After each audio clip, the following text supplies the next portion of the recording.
आइए टॉपिक के ऊपर चलते हैं। इजराइल की घेराबंदी के बाद से गाजा में ईंधन संकट चल रहा है। जानिए ना दोस्तों, जब से इजराइल ने घेराबंदी करके रखा है तब से गाजा से ईंधन सप्लाई बंद कर दिया है, पानी बंद कर दिया है, इलेक्ट्रिसिटी बंद कर दिया है। ये सब होता ही रहता है। हालात इस कदर ख़राब है कि गाजा के डॉक्टर्स ने 2 दिन पहले ही सख्त चेतावनी दी थी कि अगर अस्पताल में फ्यूल का इंतज़ाम नहीं किया गया तो समय से पहले 130 बच्चों की जान जोखिम में जा सकती है। हालांकि एक अच्छी खबर है ये कि हमास ने 2 बुजुर्ग इजराइल महिलाओं को सोमवार को रिहा कर दिया है, जबकि शनिवार को 2 अमेरिकी नागरिक भी रिहाई की गई। इजराइल का दावा है कि हमास ने उनके यहाँ से 222 लोगों को बंधक बनाकर गाजा ले गए हैं। इन बंधकों को छुड़ाना इजराइल के पीएम नेतन्याहू के लिए एक बहुत बड़ी चुनौती है और वो निकल कर ही छोड़ेंगे, क्योंकि टेक्नोलॉजी से इजराइल बहुत आगे है। फ्रांस के राष्ट्रपति मैक्रोन ने सोशल मीडिया एक्स पर आके कहा कि मैंने राष्ट्रपति हजर और पीएम नेतन्याहू से बात की ही। मैं गाजा से इजराइल, उसके सैनिकों और उसके लोगों पर किए गए हमले की निंदा करता हूँ। फ्रांस इजरायलियों के साथ एकजुटता से खड़ा है। उनकी सुरक्षा और खुद की रक्षा के उनके अधिकार के प्रति फ्रांस प्रतिबंधित है। गाजा के स्वास्थ्य मंत्रालय के मुताबिक गाजा में इजराइल हवाई हमला में लगभग 2800 फिलिस्तीन मारे गए हैं और घायल की संख्या बढ़कर करीब 9,800 से लेकर 10,000 तक हो गई है। मरने वालों में 750 से ज़्यादा बच्चे शामिल हैं। इस बीच इजराइल सेना ने दावा किया है कि हमास हमले में अब तक लगभग 1500 इजराइल मारे गए हैं। ये कितने दूर सही है, कितने गलत है, लेकिन मीडिया पर तो आ रहा है इजराइल की अब तक 1500 इजराइल मारे गए हैं। देखते हैं, शायद ऐसा ही होगा, क्योंकि हम भी जितने सारे डाटा कलेक्ट करते हैं इसी न्यूज़ पर है। यूएन के मंच से अमेरिका विदेश मंत्री एंटनी ब्लिंकन ने आतंकवाद की आलोचना की है। उन्होंने कहा है आतंकवाद का हर काम गैरकानूनी और अनुचित है। इसके साथ ही इन्होंने ईरान को भी चेतावनी दी और कहा कि अमेरिकियों को नुकसान पहुंचा तो हम भी गलती नहीं करेंगे। ब्लिंकन ने आगे कहा कि आतंकवाद के सभी कृत्य गैरकानूनी और अनुचित है। वो गैरकानूनी और अनुचित है, चाहे वो आईएस द्वारा किए गए हों, बोको हराम द्वारा, लश्कर-ए-तोयबा द्वारा या हमास द्वारा किया गया है। पीड़ितों को उनकी आस्था, जातीयता, राष्ट्रीयता या किसी अन्य कारण से निशाना बनाया गया है। वो गैरकानूनी और अनुचित है।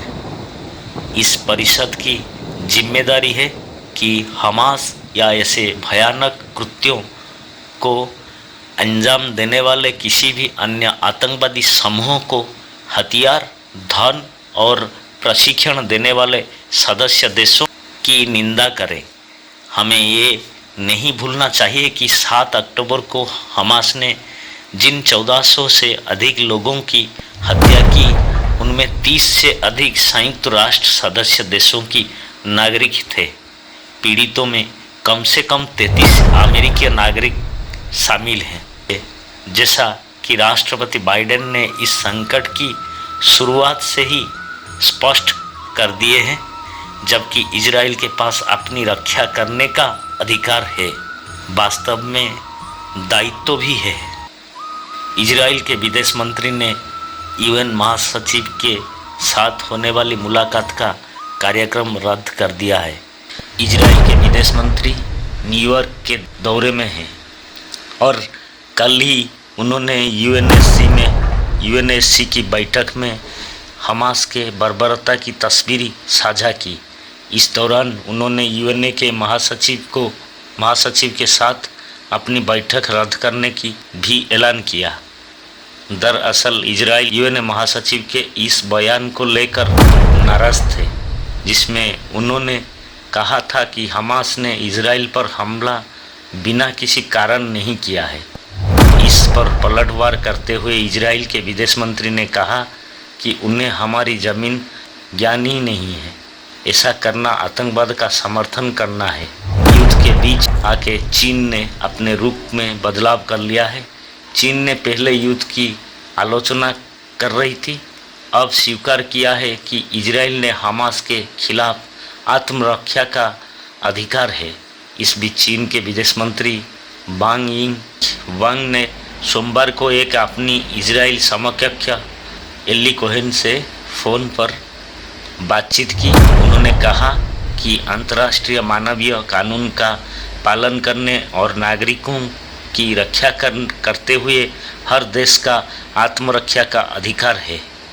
चीन की पहली बार इस तरह की टिप्पणी से लगता है कि वह स्वीकार कर चुका है कि इजराइल को आतंकी गुट हमास के खिलाफ कार्रवाई करने का अधिकार है।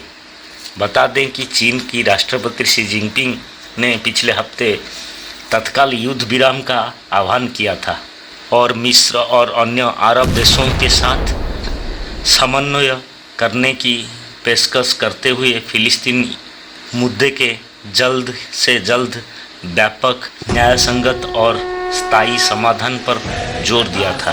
चीन से इजराइल के आत्मरक्षा के अधिकार का समर्थन जरूर किया है, लेकिन हमास की निंदा करते हुए एक शब्द भी नहीं कहा है।